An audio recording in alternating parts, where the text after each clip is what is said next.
नमस्कार दोस्तों, मैं हर्षवर्धन फिर से आपका स्वागत कर रहा हूं एस्कॉर्ट्स ऑनलाइन ट्रेनिंग के अंदर, और वो भी ट्रैक्टर टेक्नोलॉजी सीरीज जो हम पिछले 3 एपिसोड से आपको दिखाते आ रहे हैं। इंजन टेक्नोलॉजी, क्लच टेक्नोलॉजी और गियरबॉक्स टेक्नोलॉजी। आज का जो एपिसोड है हम आपको दर्शाने वाले हैं स्टीयरिंग टेक्नोलॉजी के ऊपर, और आने वाले समय के अंदर हम आपको हाइड्रोलिक टेक्नोलॉजी के बारे में भी जानकारी देंगे, रिडक्शन टेक्नोलॉजी के बारे में देंगे, और आखिर में पीटीओ टेक्नोलॉजी के बारे में भी एक एपिसोड आपके लिए जल्द ही लेके आएंगे। जैसे कि दोस्तों आपको मालूम है, स्टीयरिंग टेक्नोलॉजी एक बहुत मुख्य रोल प्ले करता है पूरे ट्रैक्टर के अंदर। अगर आप ट्रैक्टर खेत में चलाना चाहेंगे या रोड पे चलाना चाहेंगे तो स्टीयरिंग का टेक्नोलॉजी होना बहुत ज़रूरी है। अगर आप जानना चाहेंगे ट्रैक्टर के अंदर स्टीयरिंग क्लासिफिकेशन, ये देखिए आपके स्क्रीन पर, मैकेनिकल स्टीयरिंग होता है या तो पावर स्टीयरिंग होता है। जैसे आपको मालूम है, मैकेनिकल स्टीयरिंग के अंदर पहले आता था डीडीए, मतलब डबल ड्रॉप आर्म स्टीयरिंग। ये थोड़ा पुराना टेक्नोलॉजी है। इसमें होता क्या है, स्टीयरिंग कॉलम से 2 ड्रॉप आर्म आते हैं और 2 डंडे होते हैं, लेफ्ट व्हील और राइट व्हील। दोनों व्हील को टर्न करने में मददगार होता है, इसलिए इसको डबल ड्रॉप आर्म कहा जाता है। डबल ड्रॉप आर्म में ये ध्यान रखना पड़ता है कि जब भी उसकी सेटिंग होती है फ्री प्ले की, दोनों लेफ्ट और राइट साइड दोनों ही सटीक होना चाहिए। अगर उसमें थोड़ी सी भी गैप आई तो शायद वॉबलिंग हो सकता है या टायर वियर का इशू आ सकता है। उसी आधार पर नया टेक्नोलॉजी से आया ये एसडीए, सिंगल ड्रॉप आर्म, माने स्टीयरिंग कॉलम से एक ही ड्रॉप आर्म आता है और एक डंडा आता है जो एक व्हील को पुल या पुश करता है, और उसके अतिरिक्त एक और रॉड दूसरा पहिए को पुल या पुश करता है। इसका फायदा यह है कि किसान एक ही हाथ से पूरी ट्रैक्टर को आसानी से घुमा सकता है। इसलिए फार्म ट्रैक और पावर ट्रैक ट्रैक्टरों में जहां ये एसडीए आता है, हम इसको बोलते हैं इजी स्टीयर। और अगर इसकी मेंटेनेंस की बात करें, एक ही तरफ आती है इसकी फ्री प्ले की एडजस्टमेंट, तो इसमें ज्यादा टायर वियर की दिक्कतें नहीं आती है। उसी तरह अगर आप पावर स्टीयरिंग के बारे में जानना चाहेंगे, पावर स्टीयरिंग के अंदर जो पहला आता है नॉर्मल पावर स्टीयरिंग, मतलब एक हाइड्रोलिक सिलेंडर होता है और एक हाइड्रोलिक पंप होता है। ये हाइड्रोलिक प्रेशर से ये स्टीयरिंग को घुमाता है। मगर नॉर्मल पावर स्टीयरिंग के अंदर होता क्या है, एक सिलेंडर और एक तरफ एक्टिवेटिंग होता है। मगर वही चीज अगर आप आधुनिक टेक्नोलॉजी जानना चाहोगे तो उसका नाम है बैलेंस टाइप पावर स्टीयरिंग। इसमें भी सिलेंडर होता है मगर दोनों तरफ से एक्टिवेटिंग होता है, लेफ्ट और राइट। जब भी आप स्टीयरिंग घुमाते हो तो दोनों तरफ से एक्टिवेटिंग होती है। इसमें लिंकेजेस कम होते हैं तो स्टीयरिंग आसानी से घूम जाता है। बोलने का मतलब, किसान अगर ट्रैक्टर खेत में चला रहा है तो एक उंगली से पूरी ट्रैक्टर को घुमा सकता है। उतना आरामदायक होता है ये बैलेंस टाइप पावर स्टीयरिंग। और जो तीसरा है टेक्नोलॉजी, उसका नाम है ईपीएस, इलेक्ट्रॉनिक पावर स्टीयरिंग। ये अक्सर कारों में और बड़े ट्रकों में उपलब्ध है और धीरे धीरे कुछ ट्रैक्टरों में ये आ चुका है। इसके अंदर हाइड्रोलिक का कुछ काम नहीं होता है, ये बिजली से मोटर चलाता है और ट्रैक्टर को घुमाता है।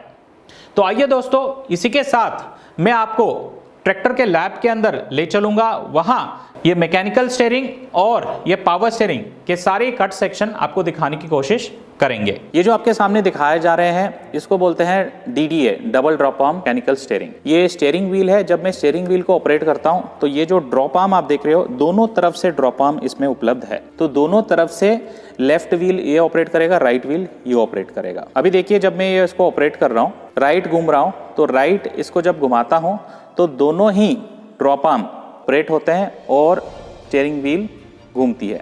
और जो मैं लेफ्ट घुमाऊंगा तो फिर ये दोनों ही ड्रॉप आर्म ऑपरेट होते हैं और लेफ्ट में घूमते हैं। तो ये डबल ड्रॉप आर्म टेक्नोलॉजी जो है, ये थोड़ा पुराना टेक्नोलॉजी है। फार्म ट्रैक, पावर ट्रैक ट्रैक्टरों में अभी ये नहीं आता है। हमने अभी सिंगल ड्रॉप आर्म वाला दे दिया, जो एक ही ड्रॉप आर्म होता है, जो मोड़ काटने में बहुत आरामदायक होता है और एक ही हाथ से आप पूरी ट्रैक्टर को मोड़ ले सकते हो। अभी जो हम देख रहे हैं ये single drop arm mechanical steering है। तो इसके अंदर जैसे ड्रॉप आर्म एक ही है और इसके लिंकेजेस भी कम है, तो फ्रिक्शन कम होगा, एफर्ट कम होगा। तो बोलने का मतलब ये है कि किसान को ज़्यादा जोर लगाना नहीं पड़ेगा ट्रैक्टर को घुमाते समय। इसको इजी स्टीयरिंग के नाम से भी बोला जाता है। पावर स्टीयरिंग का व्हील सिलेंडर है, एक ही तरफ इसकी एक्टिवेटिंग रॉड होती है और दूसरी तरफ इसके लिंकेजेस होते हैं। एक तरफ से ये हाइड्रोलिक एक्टिवेटिंग होता है और दूसरी तरफ से जो रॉड होती है दूसरे पहिए को खींचते हैं या दबाते हैं। ये जो देख रहे हो इसको बोलते हैं डबल साइड एक्टिवेटिंग या BPS, balance type power steering.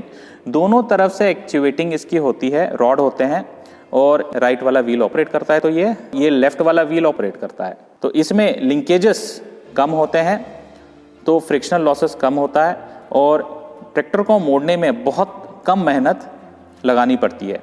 तो किसान को इसका फ़ायदा ये है कि कम मेहनत लगाएगा ट्रैक्टर को ऑपरेट करने में खेत में, तो ज़्यादा ट्रैक्टर चलाएगा तो ज़्यादा खेत कवर करेगा और ज़्यादा कमाएगा। दोस्तों, पावर स्टीयरिंग माने किसान अक्सर डर जाता है, इसके अंदर मेंटेनेंस ज़्यादा होता है और इसको मेंटेन नहीं कर पाते। तो इसलिए पावर ट्रैक और फार्म ट्रैक ट्रैक्टरों में लेके आते हैं सेपरेट ऑयल टैंक। और इसका फ़ायदा क्या है, आइए ट्रैक्टर के ऊपर मैं आपको ले चलता हूं, वहीं दिखाते हैं इसके फायदे क्या है। दोस्तों, जैसे कि आपको मालूम है पावर स्टीयरिंग को चलाने के लिए पंप होना बहुत ज़रूरी है। उसी प्रकार से आपको पंप के अंदर दो प्रकार के पंप आते हैं, एक आता है टेंडम पंप और एक आता है आपका सेपरेट पंप। ये दोनों पंप कैसे चलते हैं, इनमें फ़र्क क्या है, जानने की कोशिश करेंगे। जो आपके सामने जो कट सेक्शन दिखाया गया है इसको बोलते हैं टेंडम पंप। ये इंजन पर माउंटेड होता है लाइव हाइड्रोलिक्स के अंदर। जो इस तरफ देख रहे हो ये बड़ा सा गियर पंप है और इसको 18 सीसी बोलते हैं और ये छोटा वाला गियर पंप है, इसको बोलते हैं 11 सीसी। ये इस्तेमाल होता है पावर स्टीयरिंग के लिए, ये इस्तेमाल होता है ट्रैक्टर की हाइड्रोलिक्स ऑपरेट करने के लिए। 3 लिंकेजेस हो गए या आपका QRC कपलर हो गया, तो ये पंप इस्तेमाल होता है। इसका फ़ायदा ये है कि ये एक ही शाफ्ट पे दोनों पंप चलते हैं, अलग से फिर से दूसरा गियर जोड़ने की ज़रूरत नहीं पड़ेगा। अगली बात करूँ तो वो है separate pump for hydraulic and power steering. हमने इस ट्रैक्टर में पावर स्टीयरिंग व हाइड्रोलिक के लिए अलग अलग पंप दिया है। अगर एक पंप में आपको कोई मेंटेनेंस आती है तो आपको एक टाइम पे एक ही पंप चेंज करना पड़ेगा, जो कि इसके सर्विस व मेंटेनेंस के खर्चे को कम करता है। तो दोस्तों, आज आपने जाना स्टीयरिंग टेक्नोलॉजी है क्या और इसमें प्रकार कितने हैं और आपके ट्रैक्टर के लिए कौन सा स्टीयरिंग सटीक है या फ़ायदेमंद है। इसी प्रकार से दोस्तों आप हमारे साथ जुड़े रहिए। आने वाले एपिसोड के अंदर और भी बहुत सारे ट्रैक्टर टेक्नोलॉजी दिखाने वाले हैं। और हाँ, आपके जो भी सवाल है या कोई सुझाव है कमेंट बॉक्स में ज़रूर लिखिएगा, ये हमारे लिए बहुत मायने रखते हैं। इसी के साथ बीच में हम एक सवाल जवाब का एपिसोड भी हर हफ्ते रिलीज कर रहे हैं ताकि आपके सारे सवालों का जवाब आपको मिलती रहे। तो दोस्तों, अगर आप ये एपिसोड पहली बार देख रहे हैं तो सब्सक्राइब करना ना भूलिए, साथ ही साथ बेल आइकन पे जरूर क्लिक कीजिए ताकि आने वाले एपिसोड को आप मिस ना करें। धन्यवाद।